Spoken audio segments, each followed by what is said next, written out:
আসলে হঠাৎ করে যদি মাথার মধ্যে চাড়া দেয় যে একটু ব্লগ করব নাচের দিন, তাহলে আর কি যা হয়, কোনো প্রস্তুতি না নিয়ে একদম মাঝ বরাবর থেকে ব্লগ স্টার্ট। তখন বাজে বিকাল না, দুপুর 3টা নাগাদ। আর দেখো, কি ছিল কি না ছিল সেটাই বলতে ভুলে গেছি। প্রথমে তো বললামই যে নাচের দিন। যাই হোক, সেদিন ছিল আমাদের একটা নাচের প্রোগ্রাম, মানে রবীন্দ্র জয়ন্তীর আগে একটা প্রোগ্রাম সেলিব্রেট হয়েছিল। সেটা করেছিল হচ্ছে গুড দিদি সৃষ্টি ডান্স একাডেমির পক্ষ থেকে হয়েছিল, আর আমার ডান্স একাডেমিকে ইনভাইট করেছিল। তো আমি আমার স্টুডেন্টদের নিয়ে, মানে মেধা ডান্স একাডেমির স্টুডেন্টদের নিয়ে আমি সেখানে একটা পারফর্ম করেছিলাম। আর সেই নাচের ভিডিওটি অলরেডি আমার চ্যানেলে আপলোড হয়ে গেছে, তোমরা সবাই দেখতে পারো। তো বেশি কথা না বাড়িয়ে এখানে মেকআপ আর্টিস্ট আমাদের মেকআপ চালু করে দিয়েছে। আর হ্যাঁ, মেকআপ আর্টিস্ট বলে যাচ্ছে, কিন্তু এই ব্লগটা দেখলে আমাকে মেকআপ আর্টিস্ট বলবে যে তুই আমার নামটা কেন নিসনি। তো যাই হোক, মেকআপ আর্টিস্টের নাম হলো বৃষ্টি রয় সরকার, খুব ভালো সাজে, এর আগেও আমাকে সাজিয়েছিল। তো আস্তে আস্তে সবার মেকআপ কমপ্লিট করে এখন সব মানে শাড়ি ঠাড়ি পরে, মানে আগে হচ্ছে আমরা কয়েকজন সেজেছিলাম, তারপরে আমার সব স্টুডেন্টগুলো চলে আসছে, লাস্ট আর কি টাচ আপ যেটা হয় সবার, সেটা দেওয়া হচ্ছিল।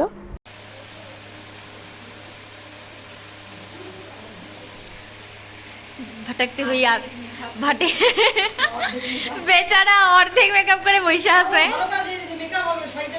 হ্যাঁ, ওদের আসল কাজ শেষ, আর এখানে সব রেডি হচ্ছে। আসলে না, কোনো একটা প্রোগ্রামের দিন, মানে যেদিন বাড়িতে কোনো অনুষ্ঠান বা যে কোনো প্রোগ্রাম থাকে, সেদিনই তো অ্যাকচুয়ালি ব্লগ টক এটা করা হয় বেশিরভাগ। আর সেদিনই কি চাপ থাকে প্রচণ্ড, সেদিন ক্যামেরা অন করা, মানে যাবতীয় এত কিছু সেরে ক্যামেরা অন করে একটা ব্লগ করা, এটা খুব মানে প্রবলেম হয়ে যায় আর কি। তো সেটা সবাই বোঝে। তো তার মধ্যেও আর কি যতটা পারছি ততটা ক্যামেরাবন্দি করে রাখছি। আর আমার মেকআপ তো ফার্স্টের দিকে কিছুই হয়নি, আর এখন আমি অলরেডি অনেকটা রেডি। মেকআপ আর্টিস্ট একটু মুখটা দেখো। আমরা এখানে কয়জন আছি? 1 2 4 5 আর 3জন আছে বাইরে। এটা ব্লগ হ্যালো, আমরা এখন সবাই রেডি। আমরা রেডি সবাই, আজকে আমরা বিউটি গার্ল সেজেছি। আমি তো টিচার, ঠিক আছে? আমার এটা আমাদের তো নিজেরই মনে হয়। আমার বিশেষ করে খুব কাছের টিচার। ব্লগে কি বলতে লাগে আমি তো জানি, কিন্তু আজকের ব্লগে কি মানে কি বলতে হবে আমি তো বুঝতে পারতেছি না। আজ হলো রবীন্দ্র জয়ন্তী না, আজকে রবীন্দ্র জয়ন্তী পালন করা হচ্ছে। রবীন্দ্র জয়ন্তী অ্যাকচুয়ালি বুধবারে 8ই মে। তো হচ্ছে আমাদের প্রোগ্রামটা একটু আগে করা হচ্ছে সৃষ্টি ডান্স একাডেমির পক্ষ থেকে, মানে সৃষ্টি ডান্স একাডেমি আয়োজিত করছে, মানে গুড দিদি, তার সেখান থেকে আমাদেরকে ইনভাইট করছে মেধা ডান্স একাডেমিকে। তো চলো গিয়ে আরো যা যা হবে তোমাদের সাথে শেয়ার করছি, তো দেখতে থাকো ব্লগ। আচ্ছা, গার্জিয়ানরা একটু হাই ঠাই করো। গার্জিয়ান কোথায়?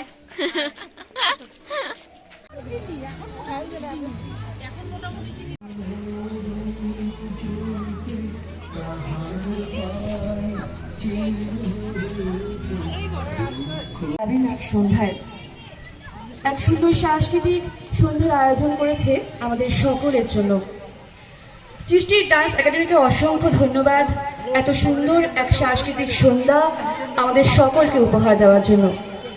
আজকের আবহাওয়াটা যেহেতু ভালো নয়, অতিথিরা এখনো এসে উপস্থিত হয়নি আমাদের মঞ্চে, আমরা এক এক করে সকল অতিথিবৃন্দকে ডেকে নেব। তারা উপস্থিত না থাকলে আমরা প্রদীপ ব্যাস আর কি, যেই থাকে যার তালে হয়ে গেছে ফটোশ্যুট, মানে শুরু টুরু হয়ে গেছে, এবার চলতেই থাকবে। আর তোমরা যে দেখছো আমরা এত সুন্দর জুয়েলারিগুলো পরে আছি, সেগুলো বানিয়ে দিয়েছে হলো রিয়াদি। ও হ্যান্ডমেড জুয়েলারি বানায়, খুবই সুন্দর। তোমরা মানে হয়তো বা ফোনের ক্যামেরাতে কতটুকু আসছে জানি না, কিন্তু আসলেও খুব সুন্দর। Thank you রিয়াদি।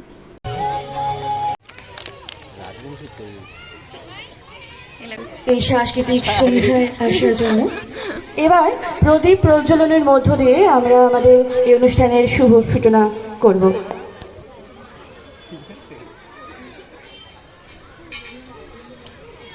দীপ জ্যোতি পরম জ্যোতি দীপ হরতু মে পাপম দীপ জ্যোতি নমস্তুতে শুভম করোতু কল্যাণম আরোগ্যম সুখ সম্পদঃ। পরিয়ে শ্রদ্ধা জ্ঞাপন করছে আমাদের এই একাডেমির টিনা সাহা মহাশয়া। আপনারা সকলে করতালি দিয়ে তাকে বরণ করে নেবেন। এবার শ্রদ্ধেয় সংঘমিত্রা মহাশয়কে পুষ্পস্তবক দিয়ে শ্রদ্ধা জ্ঞাপন জানাচ্ছেন। এবার এই একাডেমির কর্ণধার, আমাদের ভালোবাসার মানুষ, শ্রদ্ধার মানুষ সংঘমিত্রা মহাশয়াকে কিছু বলার জন্য অনুরোধ করছে। থেকে সকল মানে যারা এখানে উপস্থিত রয়েছেন সকলকে অনেক অনেক অনেক ধন্যবাদ, যারা এই পরিবেশেও মানে আমাদের সাথে রয়েছে অনুষ্ঠানটা দেখবার জন্য। আমি খুব একটা বলতে পারি না, মানে আমি খুব একটা গুছিয়ে কথা বলতে পারি না, যার জন্য এই মাইক্রোফোনটা ধরতে একটু ভয়ই লাগে। এখানে আমি একটা কথা বলতে চাই, সেটা হলো যাকে তোমরা দেখছো এখানে স্টেজে, সৃষ্টি ডান্স একাডেমির কর্ণধার আমাদের গুড্ডিদি। তো সেখানে মানে তিনি একজন টিচার হয়ে, তার থেকে আমি অনেকটাই ছোট বয়সে, মানে অনেকটাই ছোট, সেখানে আমিও একজন টিচার, আমি নতুন একটা ডান্স একাডেমি খুলেছি। সেখান থেকে ও আমাকে ওর প্রোগ্রামে নিজে থেকে ইনভাইট করেছে, তার কারণ হলো যাতে আমার ডান্স একাডেমিটা পাবলিশড হয় এবং আমি যাতে অনেক দূর এগোতে পারি। মানে আজকের দিনে দাঁড়িয়েও যে একজন টিচারের মনে অন্য কাউকে নিয়ে হিংসাটা নেই, সেটা দেখে সত্যি শ্রদ্ধার মানে কোনো কথা হবে না। Thank you.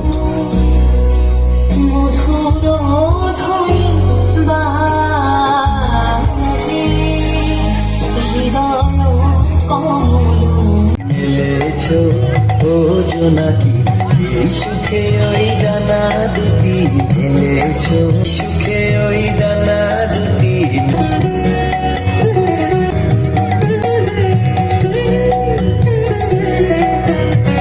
আর এনাদের সাথে অনেকদিন পরে দেখা হলো। ইনি হলো আমার পিসি। আর এই তো আমার ভ্লগে এর আগেও দেখেছো এই পুচকুকে। তো আমাদের নাচের যে টাইমিং ছিল সেটা কারেন্টের প্রবলেমের জন্য, মানে প্রকৃতির প্রবলেমের জন্য আর কি একটু লেট হচ্ছিল, যার জন্য একটু ঘুরে বেড়াচ্ছিলাম। তখনই দেখি এদের দর্শন। কতদিন পর দেখা, তো নাচ যেন ভালো হয়। এবারে মঞ্চে নৃত্য পরিবেশন করবে ওয়েলকাম, তোমরা সবাইও নাচ ছোট ছোট ক্ষুদে শিল্পীরা, দুই হাতে তালি। আচ্ছা এই মেয়েটাকে তো আমি দেখি নাই, এই মেয়েটাকে তো আমি দেখি নাই। কলকাতার মেয়ে এখানে কেন আসছে? কলকাতার মেয়ে না, সরি কলকাতার বউ এখন এখানে কেন আসছে? আমার এটা জানতে চাই আমরা সবাই। দেখো পরে শুরু হবে, পরে শুরু হবে। বাবু এদের গল্প দেখি।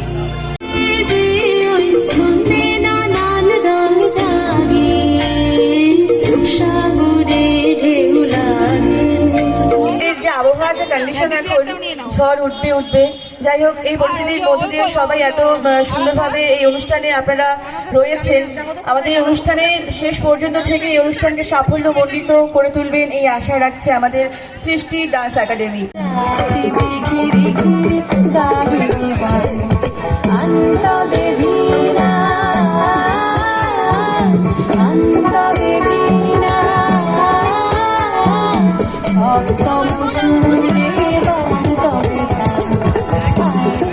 সহচরি হাতে হাতে ধরি ধরি নাচি ঘিরি ঘিরি গাই নাচি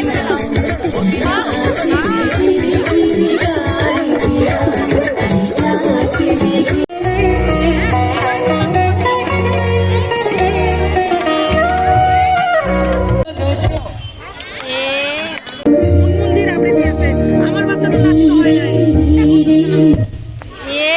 হ্যাঁ, এই প্রবলেমটা হচ্ছিল জন্যই আমাদের নিজেদের মানে মেধার ডান্স একাডেমির নাচের এতটা লেট হয়ে যাচ্ছিল। তো কি করা যাবে। আর এখানে একটা বুনু দেখো ওখানেই আঁকছিল এটা। ওকে হাই করে দে, ওই হাই করে দাও। কালো ফুটফুটা অন্ধকারে হাই, কালো ব্লক আমার খালি দাঁতটাই বোঝা যাইতেছে, তোর দাঁতটাই বোঝা যায়। মেধাকে আমি ধরে আনলাম ওই যে জগতে, তাকে অসংখ্য ভালোবাসা, অনেক অভিনন্দন।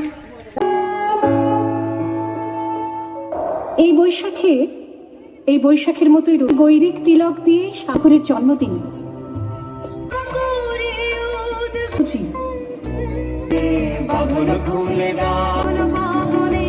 যে বৃষ্টি পড়ে ভারতবর্ষ থেকে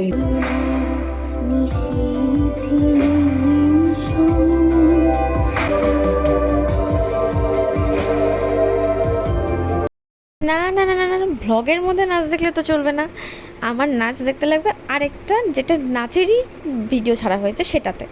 তো তোমরা এখন ব্লগটা কন্টিনিউ করতে থাকো। পরে যে যা যা হইলো ওগুলা তো কিচ্ছু ক্যামেরাতে আনা হয়নি, তোমরা দেখতেও পারবা না, কারণ একবার মানে স্টেজে মানুষের নাচ করতে উঠছে ওই টাইমে কারেন্ট চলে যায়, আবার হচ্ছে মানে ইসে কেউ হ্যাঁ আবৃত্তি করতে ওঠে আবার ওই টাইমে কারেন্ট চলে যায়, এরকম আর কারেন্টটা যাওয়া মানে তার অনেক কৃপায় আমাদের আমাদের সব এক সেকেন্ডের জন্য কারেন্ট যায়নি, আমরা খুব ভালোভাবে প্রোগ্রাম নামাইতে পারছি। আমাদের লেটটা হচ্ছে ঠিকই, কিন্তু নামছে যখন ভালোভাবেই নামছে, কোনো কারেন্ট টারেন্ট যায়নি। আর হচ্ছে মানে আর কারেন্টটা যে যাচ্ছে 1-2 সেকেন্ডের জন্যও না, এত হাওয়া দিচ্ছে বাপরে, 1-2 সেকেন্ডের জন্য না, মানে মোটামুটি আধ ঘন্টা বা 25 মিনিট 22 মিনিট এইরকম টাইম নিয়ে এত কিচ্ছু হয় হ্যাঁ এত লেন্দি একটা টাইম নিয়ে কারেন্টটা চলে যাচ্ছিল। তো আমরা খুব টেনশন তো করছিলামই, আমার খুব আরও বাচ্চা কাচ্চা আছে, তো যাই হোক আর সব শেষে ভালো হলো। তো আবার অনেকক্ষণ পর ব্লগটা অন করলাম, আমরা এখন খাই, খিদা পাইছে আমাদের। চলো পরে আবার যদি কিছু দেখাতে পারি, চলো টাটা। তৃতীয় ঋতব্রত সাহা আসেনি, চতুর্থ দেবাঙ্গিতা সাহা। এই প্রাইজ ডিস্ট্রিবিউশন আসলে সকালবেলা অঙ্কন প্রতিযোগিতা হয়েছিল, সেটারই ফলাফল ঘোষণা করে প্রাইজ দেওয়া হচ্ছিল। শুভকামনা রইল আগামী দিনের জন্য, অনেক দূর এগিয়ে চলো তোমরা এভাবেই। লাইটটা সেই লাগতেছে। লাগলো লাগলো চোখে লাগলো।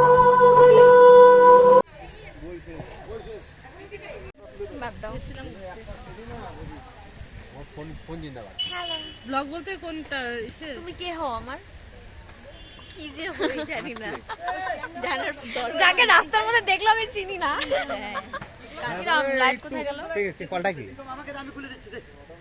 এই হচ্ছে আরেক ব্লগার ইউটিউবার, এখানে মেনশন করে দিবনি আমি নামটা, যার অনেকদিন ধরে ব্লগ ছাড়া হচ্ছে না, জীবনে খুব দুঃখ।